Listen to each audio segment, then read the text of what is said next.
Bonjour, alors dans cette deuxième vidéo, nous allons nous intéresser aux boucles. Alors, on va les utiliser pour réaliser cette construction. En fait, ici, la dernière fois, on n'avait construit que ce triangle équilatéral. Cette fois-ci, on souhaite construire ce triangle, ensuite ce triangle, ensuite ce triangle, avec une distance qui les sépare de 30.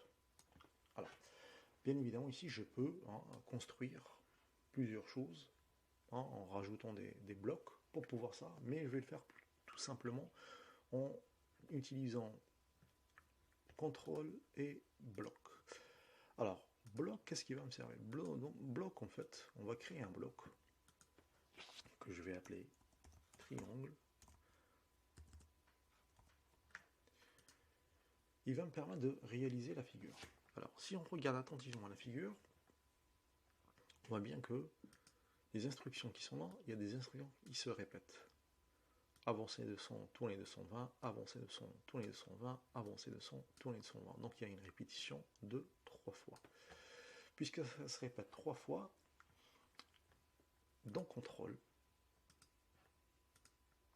je vais sélectionner répéter un certain nombre de fois. En fait, celle-là s'appelle une boucle pour.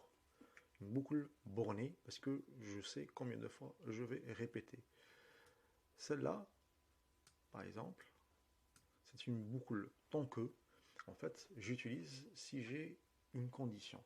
Mais là, je n'ai pas de condition, donc on va utiliser celle-là. Donc je vais répéter 3 fois. Qu'est-ce que je dois répéter 3 fois? Les instructions qui sont là. Donc, je vais enlever et je vais mettre ceci ici. Donc on voit bien que je vais définir mon triangle. Ensuite, je vais dans bloc. Je vois que le triangle est défini. Je viens ici. Si j'y clique sur le tableau, sur le drapeau, pardon, et ça me construit mon triangle équilatéral directement en utilisant une boucle pour. Donc maintenant, je veux faire cette configuration. Alors, si je prends ici l'arrière-plan, il n'y a rien. Non. Si je veux modifier l'arrière-plan, je viens ici, choisir un arrière-plan.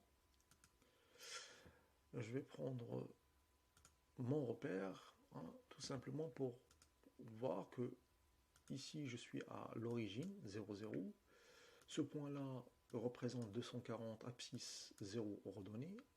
Ce point-là représente moins 240 abscisse 0 en ordonnée.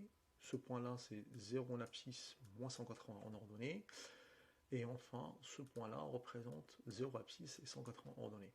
Donc moi, pour réaliser ça, je ne vais pas avoir de l'espace. Donc il faut que je déplace mon sprite et je vais essayer de le mettre ici à moins 200 à 0. Alors, qu'est-ce que je vais faire? Je vais aller dans mouvement. Dans mouvement, je vais sélectionner coordonnées. Donc, coordonnées, c'est, on l'a dit, moins 200, 0. Et donc, je vais aller à moins 200, 0. Donc, ensuite, là, je vais effacer toute ma construction. Bon, j'ai pas besoin du repère. Donc, je vais tout simplement l'enlever et je reviens à mon repère initial. Alors, donc ça, j'en ai pas besoin. Je vais tracer 3 fois le même triangle. Donc, comme ici, donc je vais prendre une boucle répétée. Donc, qu'est-ce qui va répéter 3 fois? Alors, c'est le triangle, mais en fait, quand il va tracer le triangle, en fait, ce qui va se passer, il va revenir, il va partir de ce point-là, faire le triangle et revenir à ce point-là. Moi, je dois le faire ici, donc ça veut dire que je dois avancer jusqu'à ce point-là. Avancer, c'est 100 plus 30, ça veut dire 130. Donc, je reprends mouvement.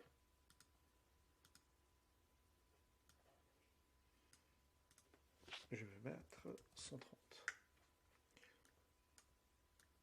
Voilà. Et j'ai presque fini ma figure. Le problème, on voit bien qu'ici, j'ai un trait. Sauf que moi, j'ai pas besoin de trait. C'est normal parce que là, je suis toujours stylo en position d'écriture, donc il avance, il tourne, il avance, il tourne, il avance, après il avance jusqu'ici, et il refait la même chose. Donc pour moi, j'ai pas besoin de cela. Donc, qu'est-ce qu'on va faire? Donc, je vais repartir à la base, effacer tout. En fait, ici, quand il va construire le premier triangle, je vais relever le stylo. Voilà, il construit le premier triangle. On lève le stylo, il avance de 130 et il reconstruit le deuxième triangle. On lève le stylo, il avance de 130 et je reconstruis le troisième triangle. Hein. On va le tester. Et voilà le travail. Voilà, tout simplement, avec un exercice simple, on va utiliser les affectations.